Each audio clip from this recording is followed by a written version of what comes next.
Don't forget to check out our sponsor, The Health Blaze, at thehealthblaze.com. 100% all natural products from lotions, soaps, foot soaks, bath bombs, and much, much more. Use the promo code Goodfella1Boxing. Tell them your boy CJ Goodfella sent you, get 18% off. We out. All right, man, we're going to talk about Waka Flocka wife mad because Tammy, I think her name Tammy, mad because Waka won't give her a threesome. But first, Steven Jackson told this hilarious story, but so surreal story about how he left his fiance at the altar because she didn't sign the prenup. And I'll link that whole interview in the description. Both of these links will be in the description on the source link.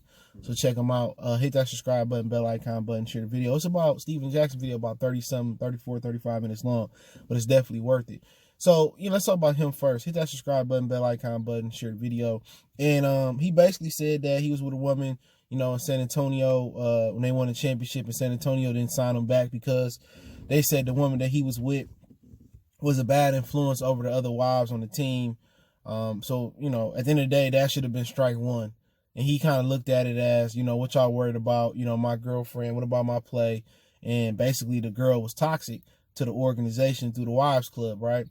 Some people still say in the comment section, the NBA Wives Clubs is racist or some bigotry. I don't know about that, but that should have been strike one. Said he went to Atlanta. She went through him before he got his big contract in Indiana and all that good stuff, right? So they decided to get married. She from New York, and he from Port Arthur, Houston, right hour outside of Houston, Texas, right? Port Arthur is where UGK from. And he said that he had drawn up a prenup and whatever, and they both have to agree to everything on a prenup. And she never signed the prenup, and she said she couldn't sign it because she was doing, wedding things. And basically he said they had the bachelor party, and they get to the venue for the wedding, and she still hadn't signed it. His nanny was telling her that she gonna sign it, and all that other stuff, and the girl didn't sign it. Well, apparently his grandmother knew something, and she's gone now, rest in power. His grandma told his mom it wasn't gonna be no wedding. He said he found that out afterwards. And they get to the wedding. His sister is a bridesmaid, and he got Stephon Marbury there, Bobby Valentino singing at the altar and shit. And he was kind of pointing out about the pastor that Steven Jackson wanted his pastor, but she was hell bent on a pastor that she didn't know that was her friend's pastor. And he said basically, the nanny took the prenup over there to the girl one more time to get it to sign it, whatever, and the girl refused to sign the prenup. And the pastor came in there to try to talk to Steven Jackson after he called the wedding off, like, hey, bro, son, I don't believe in prenups. He was like, oh, that's why she wanted you as a pastor, because you don't believe in prenups. He was like, oh, the wedding off. Stephon Marbury in there said, hell no, the wedding off. We ain't doing that. She ain't signed a prenup. So they was like, they called the wedding off right then and there. He said he spent 400 racks on the wedding, and he called it off because she wouldn't sign the prenup. And he said he was crying and snot running out his mouth, his nose. And, he said Mike Bibby, mama took her bare hand, wiped his face and said, you became a man today. And, I can kind of relate to Steven Jackson because I ain't doing shit. I'm at a point, I'm a man.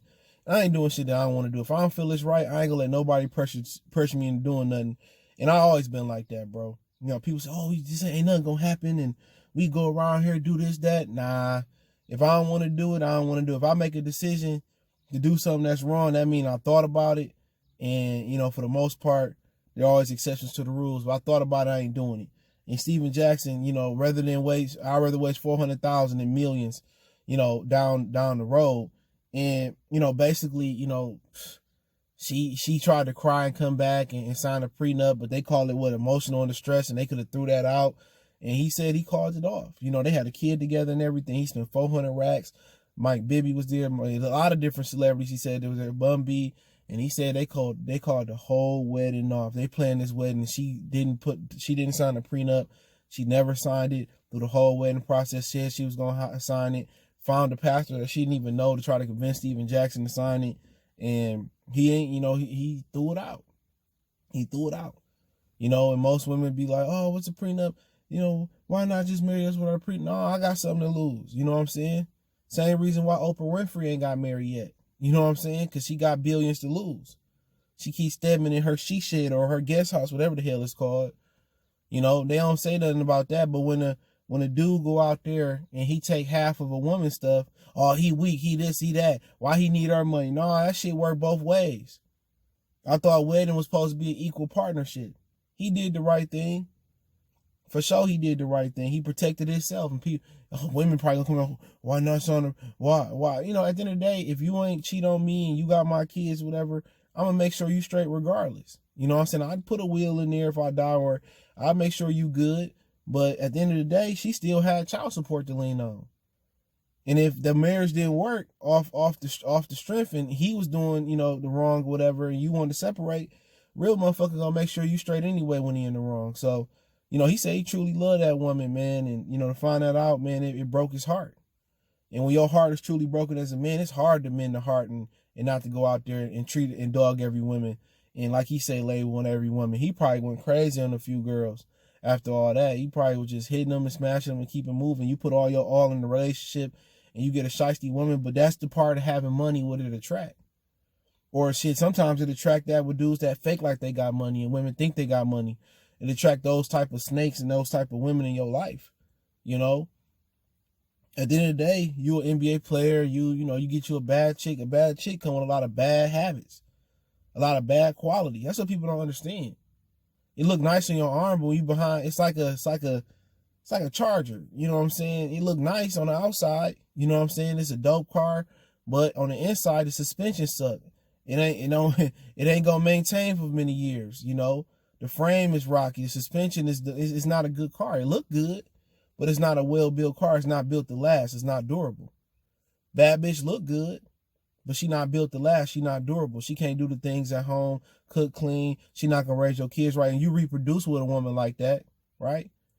And all she gonna do is poison or make you have toxic kids, especially if it's a daughter. Your daughter gonna be the same way. Look at Floyd Mayweather's daughter. You know what I'm saying? And as a man, there's certain things you can't give her that the mother can give her or your son, and you got a toxic parent here. That's the thing about, you know, having baby mamas. Baby mamas, they always bitter that it didn't work out. And they put that negativity and poison on your kids.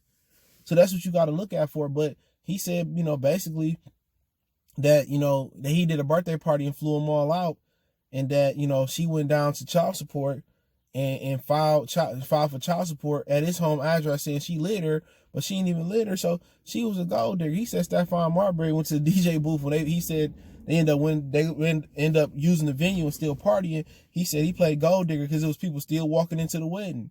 So, you know, he called it off, and it take a lot of kahunas to do that, bro. And it take a lot of kahunas to tell that story, bro. That's a hilarious story, bro. But I'm surprised Vlad didn't call him up and get that story. So, who did you have write up the prenup? Oh, did she read the prenup? Okay. That was Vlad funny as hell, man. But you know, that is what it is, man. Let's talk about Waka Flocka and his wife. And she basically said, Waka got his fun, and why can't I have my fun? And I'm pretty sure she cheated on Waka Flocka. You know what I'm saying? I'm pretty sure she did. Women always try to play the role and be quiet. You know, like a lot of people, grandparents, like your granddaddy was cheating. You think your grandma wasn't out there cheating too?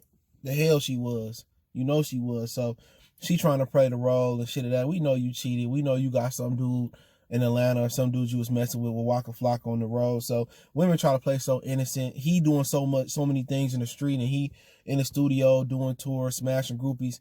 He ain't even paying her no attention, for real. She was getting piped down, or she was probably getting piped down by some dyke since he wanted threesome so bad.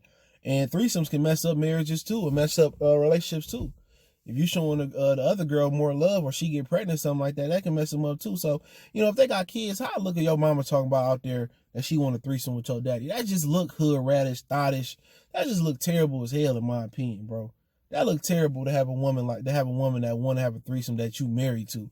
If you just messing around with her and y'all, you know, cool.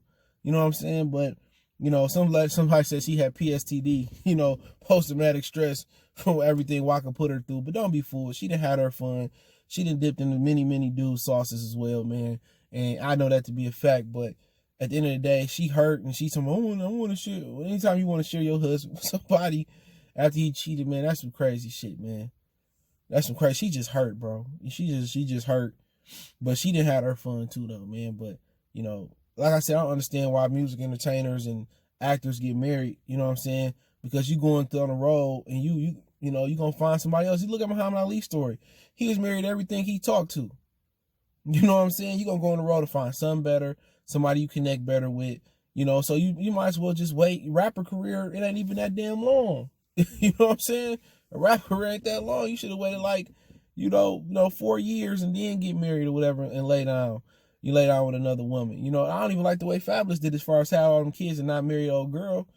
You know what I'm saying? But, you know, at least he didn't marry her, you know, but I just rather, you know, it be like, you know, you enjoy your career, you know, and then when your career kind of over with or you transition into something else to, you know, businesses or whatever, to management or whatever else you going to do, you know, then you get married, man, because you're going to meet a lot of different women. You think she the one, you might be in Texas and find one that's better, that do something better. So, you know, a lot of motherfuckers just, I think a lot of men get rushed into marriage by women. And in my opinion, don't have kids until you get married. But, you know, in most situations with, you know, being rushed to marriage, if you got to rush a woman got to rush a man into marriage, don't do it. You know, he going to do it when he want to do it. You know what I'm saying? If he don't do it on his own, then you got to move on and find somebody else better. But yeah, she maybe she wasn't cheating and she feel hurt, but hey, it is what it is. She stuck by him, you know, and that's her decision to make. So it is what it is. Let me know what you guys think. I'll link both stories in the description. Don't forget me on Facebook, Instagram, Twitter. You can reach out to me on all social media, Twitter, Facebook, Instagram. If I don't have a social media platform that you use, let me know in the comment section and I'll try to get it. But you can DM me on Twitter is the fastest way, Facebook, Instagram, but Twitter is the fastest way. If you got business question, inquiry, sponsorship, video requests, want to make a donation to the channel, that link's in the description. Cash out, PayPal, best way to donate is share the video. It's your boy CJ Goodfella Sports TV. Got NBA playlist, music entertainment playlist, man. NFL, we got the whole nine. So check out our playlist, Hip Hop 101. I'll be doing the live stream tomorrow. We talk about the current state of hip hop. Appreciate the love, support. One time for the one time we gone.